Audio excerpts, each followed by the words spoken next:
Hello, everyone. I'm going to go over the death penalty, a recent blog post I wrote at presidentuniverse.com or presidentandrewconvoy.org.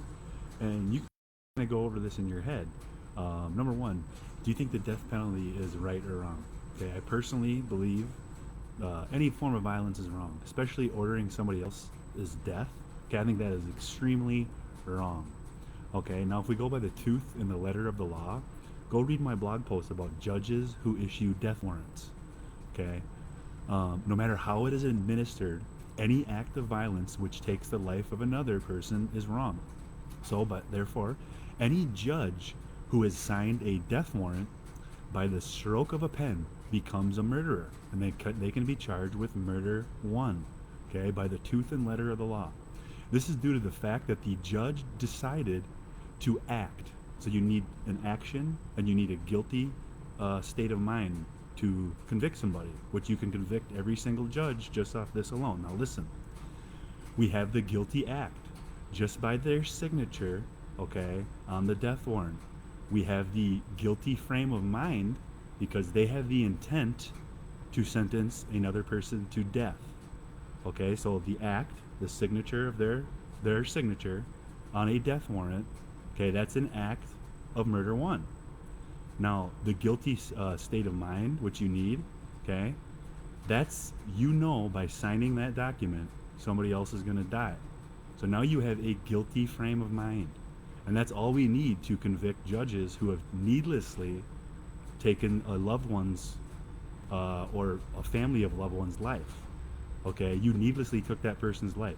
You could have sentenced them to life in prison, but instead you chose, with a guilty frame of mind and a guilty act, to take that person's life. So as president, I want to be eliminating the death penalty because it's wrong.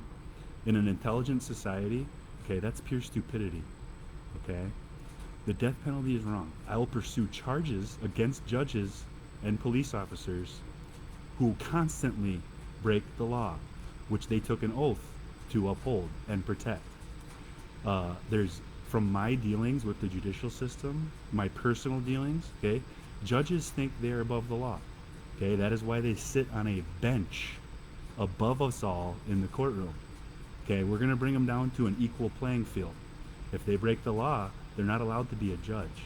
It's simple as that. And many judges have broken many laws.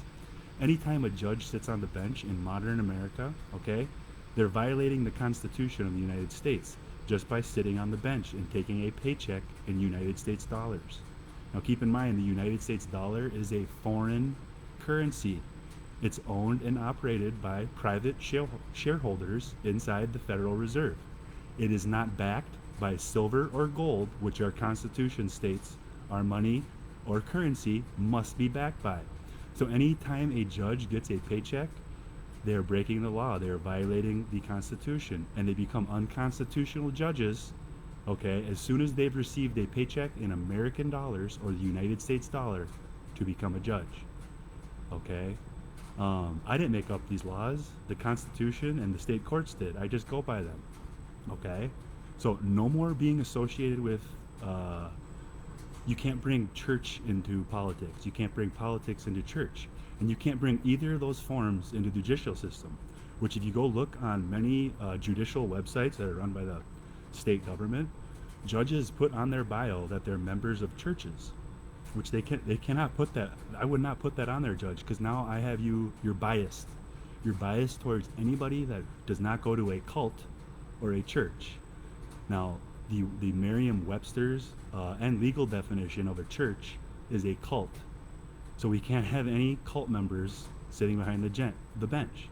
So if a judge is a member of the church, any church, it's a member of a cult by the legal definition.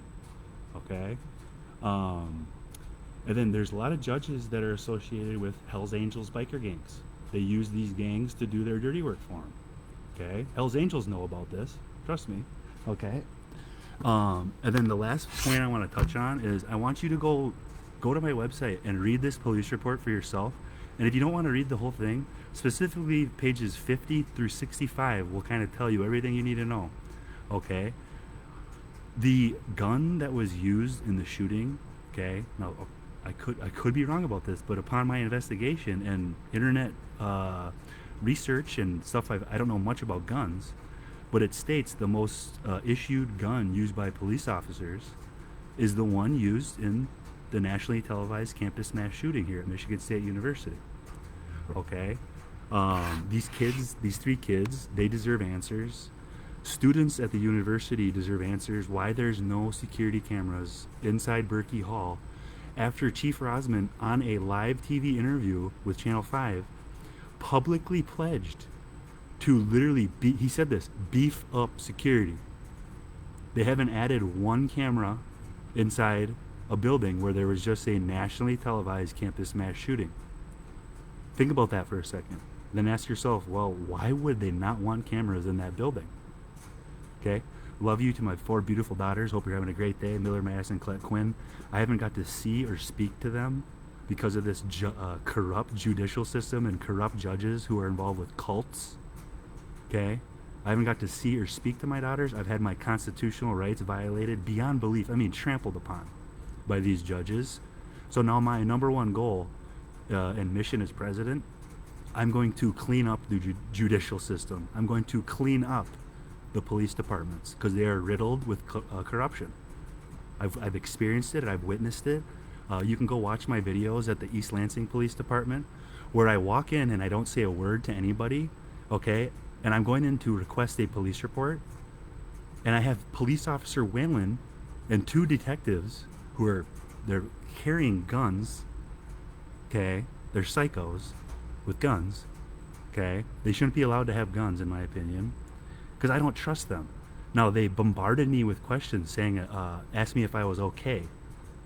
Are these police officers okay? Do they care about these three kids' death? Or do they not want me asking questions about it? That's what it seems. It seems like I'm being intimidated by the East Lansing Police Department and the Michigan State University Police Department just for asking common sense questions about a nationally televised campus mass shooting. Now, if you didn't want people asking questions about this, okay, you shouldn't have put it on national television. Now it's fair game. Now I'm starting to ask questions. I deserve answers. Those 3 kids deserve answers. You can't redact very important information on a police report, okay, and break the law. You're breaking the law by doing that. Remember, public is police, police is public. Anything they write down in a police report, they're employees of the public. We pay them through our tax system. Therefore, anything they create, it's taxpayer owned. Okay? Love you. Have a great day.